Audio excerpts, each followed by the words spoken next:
What if the hardest part of ADHD isn't what you actually see, but what your child feels every single day? Because for them, the world can be full of really tiny moments that feel enormous.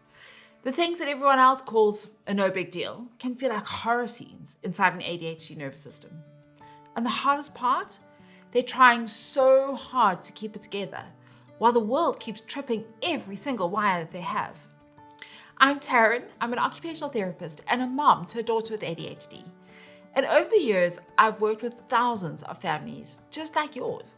Parents doing their best, trying to stay calm, wondering why the smallest thing seems to cause the biggest reactions. And I can tell you this, it is not bad parenting and it is not bad behavior. It is a brain that's working overtime to feel safe in a world actually wasn't built for it.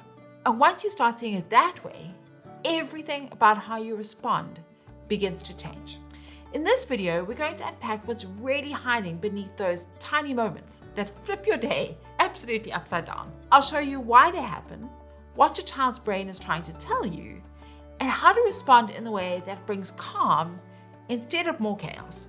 Because if you've ever looked at your child and thought, how did you go from fine to meltdown in literally 30 seconds? You are not alone. Every parent of a child with ADHD knows that shift. The one that happens in seconds when everything's fine until it's not so fine. But what if those moments aren't random at all? What if there's actually a pattern behind the chaos? 5 everyday moments that quietly overwhelm the ADHD brain long before the meltdown ever begins. Once you understand these 5 moments, you'll start seeing your child's reactions through a completely different lens. Before we dive into those 5 moments, let's just take a step back. Because what looks like an overreaction from the outside usually starts long before the moment that finally breaks them. Most kids with ADHD live in a world that just feels louder, faster, and less predictable than it does for everybody else. Their brain is constantly scanning, listening, watching, adjusting, trying to make sense of all the noise. Every sound, every transition, every correction asks their nervous system to work just a little bit harder. And while we only see the moments that spill over, they've been holding it together all day, in classrooms, in playgrounds, in situations where the world keeps asking them to be still or focus or stop. By the time they're home, their cup isn't half full, it's actually overflowing. One more demand, one unexpected shift, one tiny sensory hit, and the whole system tips. To us, it looks like a really sudden explosion, but to them, it's release. It's the body saying, I can't hold it anymore. And that's what I want you to hold in mind as we look at these 5 everyday moments, not as bad behavior, but as signals from a nervous system that's trying desperately to feel safe again.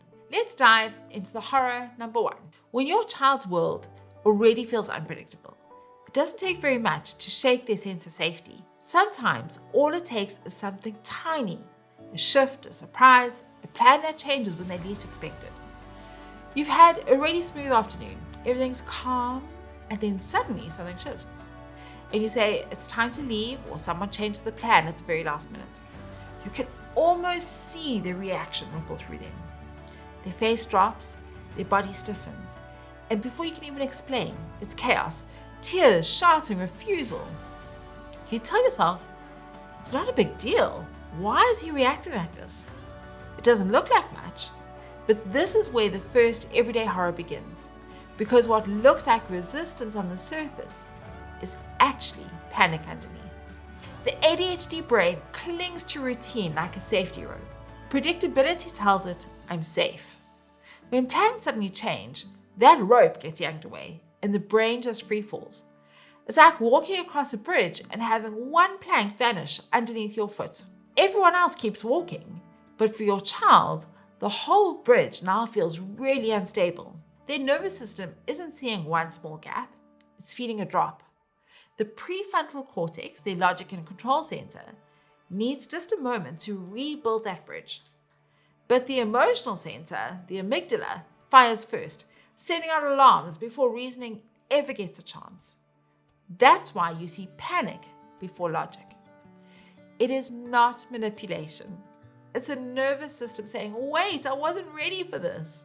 One of the things I help parents do inside Taming Big Emotions is recognize those signals before the bridge collapses, so you can steady it early before everyone is swept into the drop.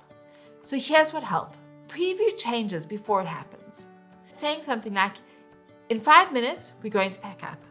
Anchor the transition. Visual timers, countdowns, familiar cues. Then we're going to bridge it with connection. A calm voice, a touch, a moment of shared focus. You are not giving in. You are giving safety. And when your child feels safe, change stops feeling like a free fall and starts feeling a little bit more like trust. When your child's brain is already stretched thin, it really doesn't take much to tip from calm to chaos. We've just talked about how sudden changes can leave them feeling unsteady. But there's another kind of trigger that sneaks in even faster, one that's so small, parents don't even notice it until everything unravels. It starts with a sound. You call their name, perhaps a bit sharper than you meant to. You correct them while rushing out the door, or your voice carries the stress of your own day, and instantly their whole body reacts. Eyes drop, shoulders tighten. Maybe they yell, maybe they'll go quiet. Either way, you can feel the room change. You're left thinking, but I wasn't angry. Why are they acting like I just shouted at them? That right there is everyday horror number 2. Because to your child's brain, tone isn't just sound, it's safety. A raised voice, even a small edge, hits an ADHD nervous system like an alarm bell. Their brain doesn't hear what you said, it only hears danger. The amygdala, the part that watches for threat, doesn't care about your intent. It can't tell the difference between correction and confrontation. So it fires off the full alarm, fight, flight, or freeze. It's like their brain is a smoke detector, turned up way too high. A little heat, and it screams. Not because it's broken, but because it's learned to be on high alert in a world that often feels very unpredictable. That's why reasoning or disciplining in the moment very rarely works. Their thinking brain, the prefrontal cortex, has gone offline. All they can hear is the alarm. So instead of turning up your volume, turn down your tone, soften your voice. Calm signals safety faster than words do. Step closer instead of shouting across the room. Your presence grounds them. Name it if you can. That came out really much more sharply than I meant it to. Let's just reset. You're not giving in. You're giving safety. And once they feel safe, logic comes back online. Because with kids with ADHD, calm isn't a reward for good behavior. It's the condition that makes it possible. But now you're probably starting to notice a little bit of a pattern. The moments that send your child spiraling often look so small from the outside.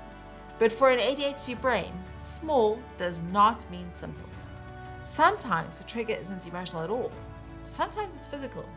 You're getting ready for school, they're dressed, shoes on, backpack packed, and then something shifts. The tag on their shirt hurts, or the socks just feel wrong. You tell them it's fine, just ignore it. But they really can't. What you are seeing as an overreaction feels to them like static running across their skin. And when every sense is already working overtime, that one scratchy tag can feel unbearable. That reaction, that's the third everyday horror. Because for kids with ADHD, the body and brain are in constant conversation. And when the body is screaming, "I'm so uncomfortable," the brain can't focus on anything else. Imagine having the volume of the world turned up to 10. Every sound, every texture, every flicker of light is competing for space. Now add the expectation to sit still and stay calm. Their nervous system is trying to manage more input than it can even begin to process. So the smallest sensory detail, a shirt, a noise, a smell, becomes the straw that snaps the system. This isn't defiance, it is sensory overload. The ADHD brain tends to filter less. It feels more and it fatigues faster. And once that threshold has been crossed, regulation is almost impossible to reset. So instead of just trying to push through, help them pause. Reduce the input where you can. Softer fabrics, quieter spaces, predictable routines. Prepare their senses before transitions. It might be noisy in here. Why don't you go and grab your headphones? And respect the signals. If they say that it hurts, believe them. Because comfort isn't a luxury for our kids. It's regulation. And when the body feels safe, the brain finally has a space to think, learn, and connect. There's a moment every parent dreads when one small word tips things upside down. You say, not now, or we can't do that today. And it's like a switch flips. Their face changes instantly, eyes filled with tears, or worse, the anger. You can see it happening in real time, but you really can't stop it. One tiny no, and the whole afternoon unravels. You tell yourself, oh, it's just disappointment. They'll get over it. But somehow they don't. That instant, intense reaction, that's the fourth everyday horror.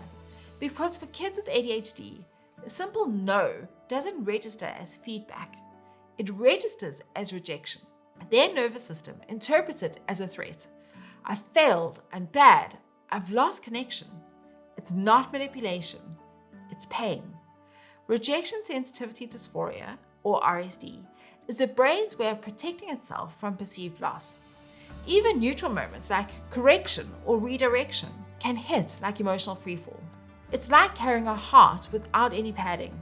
The smallest bump feels like a bruise. And when that bruise gets hit again and again, the brain starts to anticipate pain before it even happens. So when you say no, their body braces for rejection, long before their mind can actually process the reason. And you can see it in their shoulders, their eyes, their breath. They're not choosing to melt down. They're reacting to what their brain believes is danger. So how do we protect the emotional bruise without walking on eggshells? You lead with connection. I know you were hoping for that. It's so hard to wait. But you hold your boundary. Safety does not mean saying yes to everything. You rebuild quickly. A calm tone and brief reconnection helps the brain reset faster. Now this one is such a big topic, and it's something I go deep into inside of when everything feels like rejection. I show you how to handle those moments where one no feels like a total collapse, how to hold boundaries and emotional safety at the same time. Because this is not about never saying no. It's about saying no in a way that doesn't break connection. And when you can do that consistently, everything starts to shift. If that's something your home could use right now, I'll drop the link below so you can take a closer look. It's helped hundreds of families find calm in moments just like this, and it can absolutely help yours too. By the end of the day, the house is quiet, but not calm. You hear the backdrop, the sigh, the muttered frustration, and within minutes, the peace you hoped for completely unravels. One small thing, the wrong cup, sibling breathing too loudly, and they explode. You tell yourself, oh, they're just tired, or maybe it's attitude, but somehow it feels bigger than that. That moment, this crash that comes out of nowhere, is the fifth everyday horror. Because when the ADHD brain has been holding it together all day, masking, following rules, managing energy, staying inside the lines, something has got to give. And it always happens where it feels safest. And that's at home. It's not rebellion, it's release. I want you to imagine holding your breath underwater for hours, just trying to stay afloat, and when you finally come up for air, you gasp. And that gasp is messy, it's loud, it's desperate. But it's survival, not defiance. That is what's happening here. Their brain is out of fuel, their nervous system is overloaded, and what you're seeing isn't misbehavior. It's the body saying, I just can't hold it anymore. And when we recognize that, our response shifts completely. Instead of correcting the outburst, we make space for recovery. We expect the collapse, build in decompression time after school, refuel their body. A balanced snack or quiet moment can do more than a lecture is ever going to. And we're going to signal safety. You're home now, you can rest. And here's the twist. Once you start seeing these moments for what they are, you stop fighting your child's biology and start working with it. And that's the moment that calm begins. Not because the behavior just disappeared, but because you understood it. And that's exactly where we're going next. So once you start seeing these little moments for what they really are, Not defiance, not drama, but dysregulation. Everything at home starts to feel just a little bit lighter. But here's the thing, even when you understand these triggers, you still face behaviors that don't make sense in the moment. The I'm bored loop that never ends. The bedtime chaos. The laughter when they're actually in serious trouble. The meltdown that comes out of nowhere. It's easy to see those moments and think, why are they doing this again? But those behaviors aren't what they seem. In fact, each one is your child's nervous system trying to communicate something much deeper. Watch this video next and I'll show you what's really hiding beneath these tricky behaviors and how to respond in a way that builds calm instead of conflict.